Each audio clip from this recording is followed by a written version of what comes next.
উপরি খেলোয়াড়দের উপরে নির্ভর করছে তারা এক হবে কি হবে না, তবে তাদের নিজস্ব স্বার্থে লাভালাভের সাথে এটা হইতে পারে।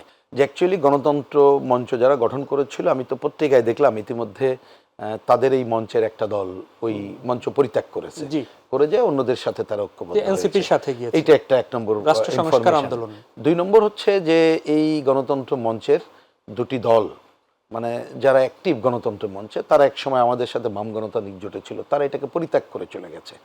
তা সুতরাং তাদের সাথে আমাদের নীতিগত এবং অনেক কিছু ডিফারেন্সই আছে, এটা প্রথম বুঝে রাখা দরকার।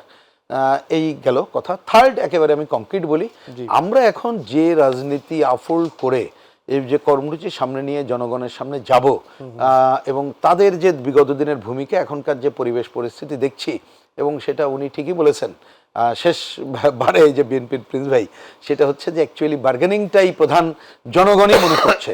তা আমরা এইগুলো বার্গেনিং যারা করে তাদের সাথে নাই। আমাদের যেহেতু একটা নীতিনিষ্ঠ ঐক্য, আমি আগেই বলেছি, আমরা বাম, প্রগতিশীল, গণতান্ত্রিক, যারা মুক্তিযুদ্ধকে আফোল্ড করে, যারা গণতান্ত্রিক, অসাম্প্রদায়িক, শোষণমুক্ত সমাজ, লক্ষ্য সমাজতন্ত্র এটা বিবেচনা করে, তাদেরকে নিয়েই আমাদের এই একমাত্র জোট হবে। অন্য কোনো জোট প্রচলিত ধারায় নিজস্ব সুবিধা, গোষ্ঠী, লাভালাভ এই ধরনের কোনো বিবেচনা করে কোনো জোটে যাওয়ার প্রশ্ন একেবারেই অবান্তর। অনেক ধন্যবাদ। একদম 30 সেকেন্ডে আপনার একটু মন্তব্য শুনতে চাই। তা হচ্ছে যে রাজনীতিতে শেষ বলে নাই যে বিষয়টি, সেখানে কোনোভাবে বিএনপি এবং জামাত জোটবদ্ধ হয়ে যাওয়ার কোনো চান্স কি দেখছেন? না, দেখুন, আমিও এই ধরনের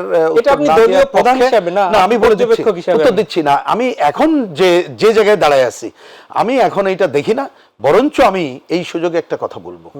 সেটা হচ্ছে, দেখেন, আমি একটু প্রভোক্ট হয়ে বলছি, 2014 সাল, একটু আমি আপনার কাছে 1 সেকেন্ড সময় নেই, 14 সালেই কিন্তু আমরা তখন তৎকালীন বিরোধী দলীয় নেত্রী বেগম খালেদা জিয়া এবং তৎকালীন প্রধানমন্ত্রী শেখ হাসিনার সাথে দেখা করি। আমরা কিন্তু শেখ হাসিনাকে বলেছিলাম তত্ত্বাবধায়ক সরকার বাতিল করবেন না, নির্বাচন দেন তার অধীনে।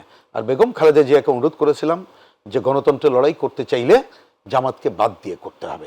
আমি অন্য মন্তব্য করতে চাই না, বরঞ্চ বিএনপি এখন যে পজিশনে আছে, আমি আগামীতে কোনো সম্ভাবনা দেখছি না। বিশেষ করে তার তরুণ কর্মী বাহিনী এবং অন্য জায়গায় তারা পরিষ্কার দেখতে পাচ্ছে মুক্তিযুদ্ধ বিরোধী জামাতের যে অবস্থা। তাহলে কি জামাত আর এনসিপি এক হওয়ার চান্স দেখছেন? সেইটা এখন ধরেন এই যে দুইটি দলের নাম বললেন, আরো অনেক দল আছে, তারা যখন ব্যক্তি এবং গোষ্ঠী লাভালাভ বিবেচনা করে এবং শুধু দেশের জনগণ না, আমি দেখতে পাচ্ছি তারা অনেক উপরি শক্তির উপরে নির্ভর করে, ওগুলো সেই উপরি খেলোয়াড়দের উপরে নির্ভর করছে, তারা এক হবে কি হবে না, তবে তাদের নিজস্ব স্বার্থে লাভালাভের সাথে এটা হইতে পারে।